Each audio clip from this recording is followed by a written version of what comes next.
Pursuing charges following the attack on the U.S. Capitol building, the new developments in the investigation, and what to expect from Democrats as they prepare to impeach President Donald Trump for a second time. And a good Sunday morning to you. Mid-Michigan feels like temperatures in the teens and the 20s with clouds returning. We'll show you what's in store for your Sunday coming up. It has been an uphill battle for Michigan businesses as they attempt to turn profit during this pandemic. The journey of one local venue through the past year as they continue to adapt for customers. It's time to wake up in Michigan. It is Sunday, January 10th. With coverage you can count on, this is WNEMTV5 News. Happy Sunday, everyone. Good morning to you. Thanks so much for waking up and hanging out with us this Sunday. I'm Blake Keller. Hope you're caffeinated, ready to go, staying warm. Those cold January temperatures to start our morning, and we're hearing stubborn clouds are making their return. Meteorologist John Gross is here this morning, and I mean, we can see it in action right here. There you go. They are back. So I hope you enjoyed some of that sunshine that we did have yesterday. It was beautiful. It was definitely very beautiful. I'm going to take credit for all of that. All right. And as we're going throughout today, colder temperatures once again as you're stepping out the door for this morning. And like we can show you behind me, clouds are really going to be the main story as we're ending out your weekend. We'll get you over to Birch Run I-75. Minimal traffic out there on the roadways for 8 o'clock on a Sunday morning. But if you do have to head out, looks like they are in pretty good shape for you.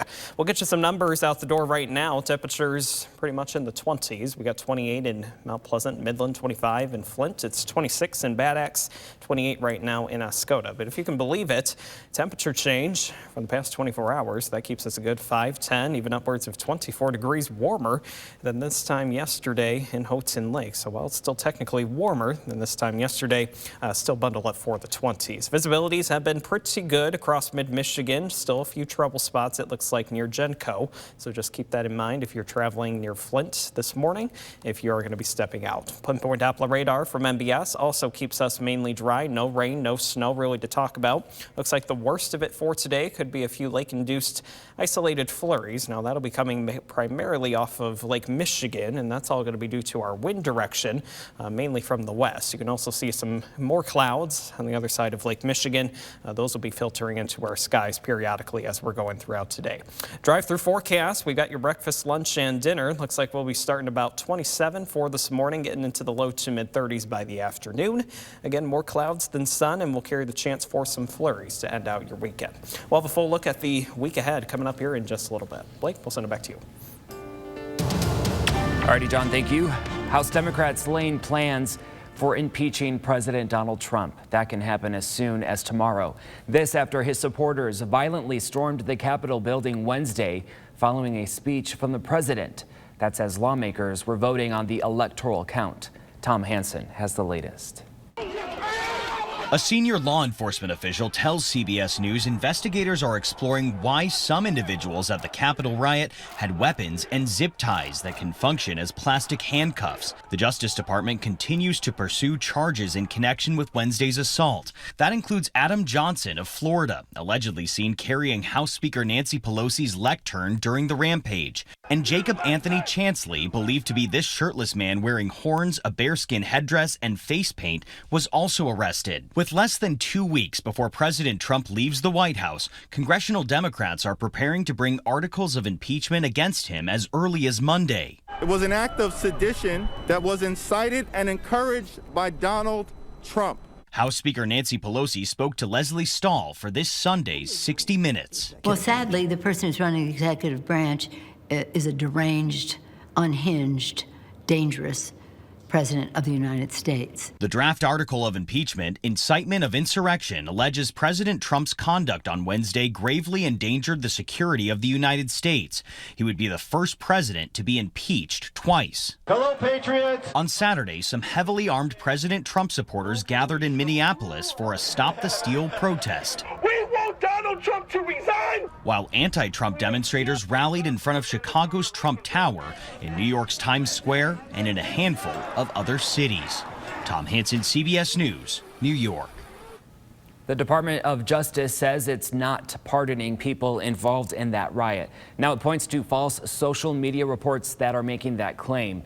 The DOJ says they're wrong, and it points out its Office of the Pardon Attorney doesn't even have a social media presence.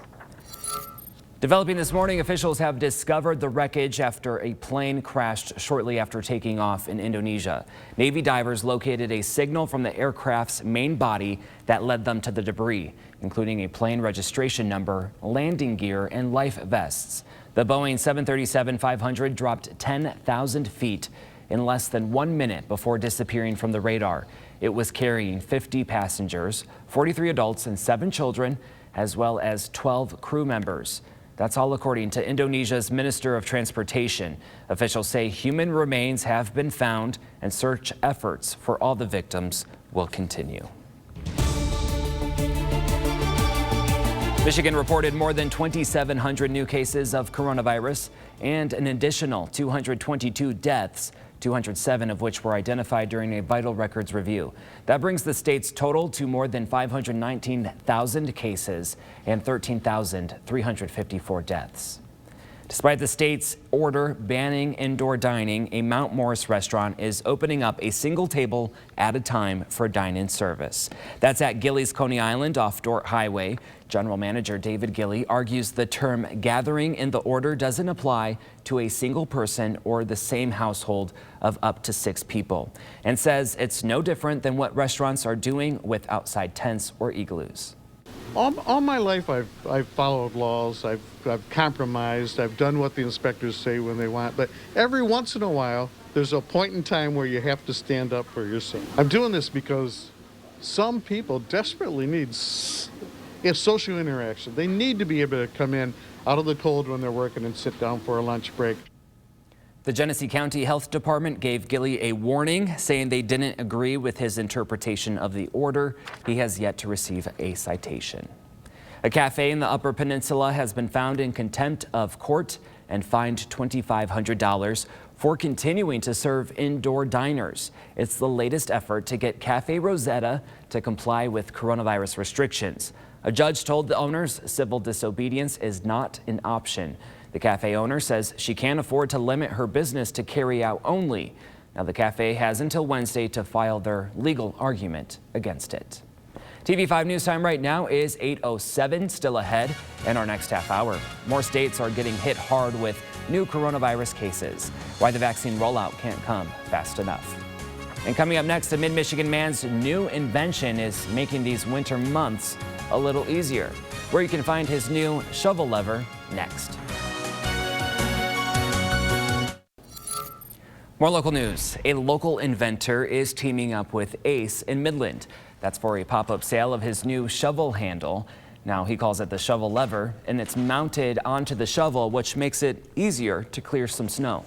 It permits the user to not have to lift the shovel, quite frankly. I sometimes refer to it as a no-lift shovel. It certainly minimizes any back strains. When you use it, you're using your upper shoulder area muscles to lever it and eject the snow. All right, that's pretty cool. If you're interested in picking up a shovel, the pop-up store will be open from 10 to 2. That's in front of the Ace hardware store in Midland. Well, MDOT and state police are warning against trespassing at the M30 bridge building site in Gladwin County. Authorities say ongoing work and heavy equipment makes the location a danger to anyone not authorized to be on site. State troopers are increasing patrols there and will remove any unauthorized individuals. The M30 bridge over the Tittabawassee River was open to local traffic in mid-September following completion of work to repair both the bridge and road approach. That bridge is only open to authorized personnel, including residents of Mayfly Drive. All right, TV5 News Time right now is 8:11. A social media app is receiving backlash after being connected to acts of violence on our nation's capital. How major tech companies are now reacting. All right, here is a live look over Saginaw this morning. Road conditions looking decent at this hour. We are saying hello to those all too familiar clouds, as you can see. John has your full weather forecast coming up next. In dollars and cents this morning, Apple is removing the alternative social media platform Parler from its App Store. It says the app is home to violent threats and calls for illegal activity, including many Trump supporters and those who stormed the Capitol. The company says it warned Parler but didn't see an adequate response. Now, Google has also removed Parler from its Play Store, and Amazon is removing it from its cloud hosting service as well. Excuse me. Amazon says it's planning to invest $2 billion in affordable housing over the next 5 years. The money will go towards 3 U.S. cities. That's Seattle, Nashville, and Arlington, Virginia. The company plans to have at least 5,000 employees in each of those cities. Amazon has been criticized in the past for gentrifying areas where it has opened large operations, which drives up the cost of housing. Jeff Bezos, Amazon's founder and CEO, says the money will also help local families achieve long-term stability in those communities. NASA wants to know the secrets of the universe, and it's planning several missions to learn them. The space agency is putting together a new program called Pioneers. The program will plan 4 small-scale astrophysics missions to take a deep dive into what makes our universe tick. Scientists are looking to explore galaxy evolution, exoplanets, and neutron star mergers. The agency says spending for a Pioneer mission will be capped at $20 million, which they say is a low cost. And now your First Warn 5 forecast, certified most accurate by Weather Rate. Well, a good Sunday morning to you, Mid-Michigan. I hope you're having a great weekend so far. Hopefully you enjoyed some of that sunshine that we did see yesterday. Going to be in short supply as we're going throughout your Sunday. More clouds and cold temperatures. Welcome to January. With coverage you can count on, this is WNEMTV5 News. Happy Sunday. Good morning, everybody. Hope you enjoyed that sunshine yesterday, because today, as you can see right here, it's gone. That's the easiest way to put it. Here's a live look over Birch Run this Sunday. Conditions out the door are good, just a bit cold. Thanks so much for waking up with us. Today is January 10th. I'm Blake Keller. We are joined by meteorologist John Gross, and I always feel like the weekend is never long enough, John. It's not, and yeah, I hope you enjoyed that sunshine yesterday like we were mentioning, because today, we're the sunshine. Hey! Do you like that? I think our smiles, right? Yeah, absolutely. We can bring some sunshine to you guys. Absolutely. I think that's what we've got to do for today, because clouds are going to be stubborn once again for your Sunday, and temperatures fairly cold out the door for this morning. So if you're going to be stepping out, here's a look at your numbers. Right now, mainly in the 20s. We've got 28 in Midland, 25 in Flint, 22 in Carroll. Good morning to you. Caseville and Port Hope, you're at 30 degrees right now. Houghton Lake to the north, you're at 27. If you can believe it, temperature change over the past 24 hours mainly has us in the positives, anywhere from about 5, 10, even upwards of 24 degrees warmer than this time yesterday in Houghton Lake, but still prepare for the 20s as you are heading out the door for this morning. Visibilities have been pretty good across the region. Still a few trouble spots near Genco along I-69, so we'll keep an eye on that for you. If you are heading out the door and traveling in those areas and you do experience a little bit of patchy fog, just give yourself a little bit of extra time. Make sure you get to your destination safely. Pinpoint Doppler radar live from MBS. It's mainly dry out there for this morning. I think it's going to stay that way for another day. More clouds really starting to move in as we go throughout this morning and into the afternoon. You can see there on your sky tracker. From the other side of Lake Michigan, also your winds from the west today could pose a few lake-induced clouds, especially off of Lake Michigan as we go throughout your Sunday, and also possibly a few flurries from time to time. Your delivery forecast as we are going throughout your Sunday. We'll have temperatures overall into the 30s. Again, chances for flurries will be possible, especially later on into this afternoon, and those clouds sticking around to end out your weekend. We'll show you what's in store for the rest of the week coming up here in just a little bit. Blake, back to you. All right, John, thank you for that. With less than 2 weeks before President Donald Trump leaves the White House, House Democrats are preparing to bring articles of impeachment against him as early as tomorrow. That's after his supporters violently stormed and damaged the U.S. Capitol building Wednesday following a speech from the president. That was happening while lawmakers voted on the electoral count. Now, if passed, he would be the first president to be impeached twice. And so far, 83 people have been arrested following the riot. One of the latest people to face charges is an Arizona man who was seen carrying a spear and wearing horns. He faces 1 count of entering or remaining in a restricted building and 1 count of violent entry and disorderly conduct on Capitol grounds. Florida resident Adam Johnson faces those same charges, plus 1 count of theft of government property. He was seen removing the House Speaker's podium. Law enforcement officials are reviewing social media to find more suspects. They are asking the public to help identify those involved. An apparent Proud Boys member appears to have threatened people in Washington before allegedly participating in the Capitol riot. This video from November shows what seems to be Joshua Pruitt's induction into the Proud Boys. Now he's charged with unlawfully entering or remaining in a restricted building. In a separate video on his Parler account, he appears to respond to the arrest of the Proud Boys leader in D.C. Pruitt says the action started a war and that he'd have the heads of those he deemed responsible. Even after being arrested, Pruitt posted on Parler saying the fight isn't over. New details this morning. A grand jury will investigate the 2019 death of a 23-year-old massage therapist after a confrontation with police in Colorado. Body camera footage shows the night Elijah McLean was stopped by Aurora police officers on his way home from a convenience store.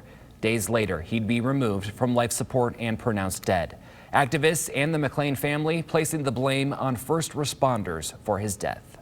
Multiple crimes were committed by the officers and medics when they killed Elijah McLean. Records show medics gave McLean 500 milligrams of the drug ketamine, a dose recommended for a 200-pound person. McLean weighed 143 pounds. The coroner ruled his death undetermined but didn't rule out ketamine as a factor. Legal experts say if any charges are filed, it will depend on the evidence presented. A lot of it comes down to, in many of these cases, were police following protocol? Did they see a threat? And was their assessment of the threat and of the level of force they used reasonable? The answers to those questions could result in no charges or an array of homicide charges. In the fight against COVID-19, slow vaccine rollout continues across the U.S. as American infections surpass 22 million. Danya Backus has the latest. The worst of the COVID crisis has America in its grips, setting alarming new records. More than 20,000 deaths this week. That's someone dying every 29 seconds. Health officials warn darker days could come. Arizona now one of the worst hotspots in the world. The state's governor still refusing a mask mandate, but ramping up vaccination efforts, designating the Arizona Cardinals NFL Stadium a 24/7 vaccination site. Nationwide, the vaccine rollout can't come fast enough for weary frontline workers. Marnie Pomeroy is a pediatric audiologist in Kentucky. The anxiety has been overwhelming, worrying about contracting coronavirus from the community or one of my patients. So far, just over 6.5 million Americans have been vaccinated, significantly short of what was supposed to be 20 million by the end of 2020. President-elect Joe Biden says he'll pick up the pace. I'm committed to get 100 million shots in people's arms in the first 100 days. Scheduling glitches are proving costly. In Irvine, California, a nearly 2-mile backup had healthcare workers waiting hours for their shot. And in Los Angeles County, the situation is dire. The hospital system is bent about as far as it can bend. The next sound may be a snap. With no space at the morgue, the National Guard is helping to move the bodies of the dead to refrigerated trucks. California saw its deadliest day Friday. Here in LA County, a person dies from COVID-19 every 5 minutes. To help distribute vaccines faster, vaccination pods like the one behind me have been set up across the county for healthcare workers. Danya Backus, CBS News, Los Angeles. All right, TV5 News time right now is 8:36. Mid-Michigan businesses are hanging on as the state's order continues restricting indoor gatherings. How one owner is adapting to stay afloat. Winter is here and there's no escaping it. A 91-year-old Minnesota man is embracing it, actually, by sledding down a hill that's named after him. John Lauritsen has the story. Everybody in town knows Dean, loves Dean. You can't go a day without seeing Dean and Molly going down the street. Teacher, council member, and owner of a garden center. Those are just some of the hats Dean Conklin has worn over the years. Winthrop is a jolly good time. I think I know everybody, just about. And they know him for his generous nature. A while back, he gave some land to Steve Saxton, one of his former students. When he retired, he gave this 5-acre piece to me, and other than bale some ditch hay for the cattle down below, We didn't know what we could do with this. But then an idea hit them like a January snowball. Yeah, you gotta go. Steve and other volunteers decided to turn the property into a city sledding hill. Within a few weeks, they had the tree stumps removed and all the brush cleared out. And then there was little doubt about who they would name the sledding hill after. He's a special guy, so that made it a no-brainer to do it. Absolutely. I thought, what? What? So last Saturday, more than 100 people turned out to watch Dean Conklin himself go down Conklin's Hill. It was perhaps his first time down a snowy hill in half a century. It was exciting being at the bottom and seeing everybody at the top. And then he got down and he said, what a ride. I'm over 90. So as a 90-year-old guy to go down that hill, kind of exciting. The kid came out of me. All right, that was John Lauritsen reporting. Dean holds the record for the oldest downhill sledder in his town, Winthrop, but he's challenging anyone over the age of 91 to try out that hill. Certainly realizing that no matter how old you get, there's a kid inside you at all time. That certainly made me smile. I don't know about you. That makes me want to go sledding, even though we don't have. I know. He hit it right on the head, though, with the kid inside of you. I haven't gone sledding in years, I feel like, since I was a kid. But running up the hill, I mean, you know, a lot of momentum. You don't realize how much energy that takes. Yeah, so good way to get some exercise in. It is. Unfortunately, we're slacking in the snow department, but we have plenty of clouds for you. So that's where we go for your Sunday. Temperatures right now in the 20s, and that's where we'll start for this morning. So if you do have to step out, we'll get you prepared for that. We got 22 in Clare, it's 25 in Flint, 27 in Saginaw, 23 in West Branch, 28 in Oscoda. You get the picture. Pretty cold out there. Temps in the 20s to start. This is where we go for later on this afternoon. Looks like we'll be back into the low to mid 30s once again, kind of similar to what we had yesterday. The only thing is we're going to be trading the sunshine for some more cloud cover as we get earlier on into this afternoon. Pinpoint Doppler radar that is live from MBS this morning showing that we are generally dry across mid-Michigan. No rain or no snow to detect as of right now. I think it's going to stay that way for a good majority of today. This is going to be the only thing we're going to keep an eye on for you as we're going throughout the rest of this weekend. Some cloud cover moving in on the other side of Lake Michigan. So that's going to be the trend as we start to end out this weekend. Again, your winds are going to mainly be coming from the west today. So we could get a little bit of lake-induced cloud cover this time around off of Lake Michigan. And that could throw a few flurries in the mix from time to time. So we'll also keep that in your forecast as we're going throughout your Sunday. Here we go hour by hour for the rest of your lunch hour and then into the afternoon. Partly to mostly cloudy sky condition. That's really going to be the theme as we go throughout the rest of your Sunday afternoon and into the evening hours. We'll continue with that chance overall, at least for the flurries into tonight. There it is, 1 o'clock in the morning for your Monday. I think it's another cloudy start as we start off a brand new week, but your main morning drive for tomorrow should be in pretty good shape. I think we're going to have dry roadways as you're stepping out the door. It's just going to be another cold start. Temperatures in the 20s. We'll warm up again to the 30s by the afternoon. Again, partly to mostly cloudy sky conditions can be expected. Model trying to pick up on a few breaks in the cloud cover, so we can't rule that out, as well as the model trying to pick up on a few more light flurries. So we'll keep that chance not only throughout today, but as we start off your Monday.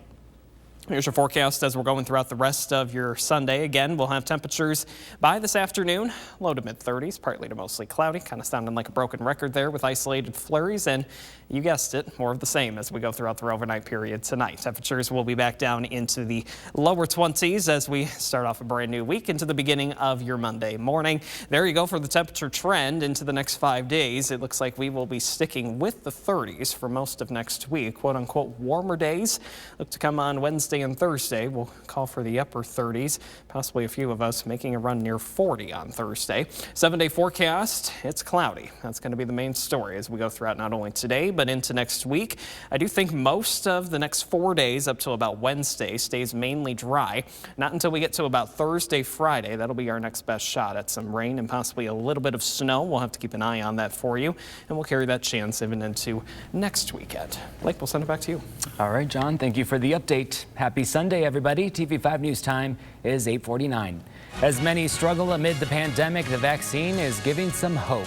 How one nursing home is celebrating after receiving the first round of doses. But first, here's Lisa Robertson with your local steals and deals. It's like a party. Huh? I'll have a vodka martini, by the way. All right, he's got the great idea. A Wisconsin nursing home is celebrating with a disco party as its residents receive the Moderna COVID-19 vaccine. This is the first of 3 visits from Walgreens, who is administering the vaccine. 308 staff and residents eligible for the shot. Many residents haven't been able to see or hug their families in months, and this vaccine is getting them one step closer to their loved ones. The nursing home says almost all of the residents and 75% of their staff are now vaccinated. Making progress on the COVID-19 vaccine front. John, that's pretty cool, and he's got the right idea. 75%, I think they said, right? Yeah. That's not bad. That's every 3 or 4 people. Very All right. good, very Pretty good. And yeah, I think he's ready for a good time once he Clearly. goes and sees his family here pretty soon. So He's over the pandemic like we are. Absolutely. So hopefully he can enjoy here fairly soon. I hope you enjoyed some of that sunshine yesterday. Here's a look at your 7-day forecast. We got more cloud cover for today. A few isolated flurries. We can't rule it out. Temps in the low 30s. We'll continue with the 30s into next week. Better chances for precip arrives next Thursday, and we'll carry that into the upcoming weekend. Blake, we'll send it back to you. All right, John, thank you. And thank you for joining us. Hope you all stay warm. Enjoy the rest of your weekend.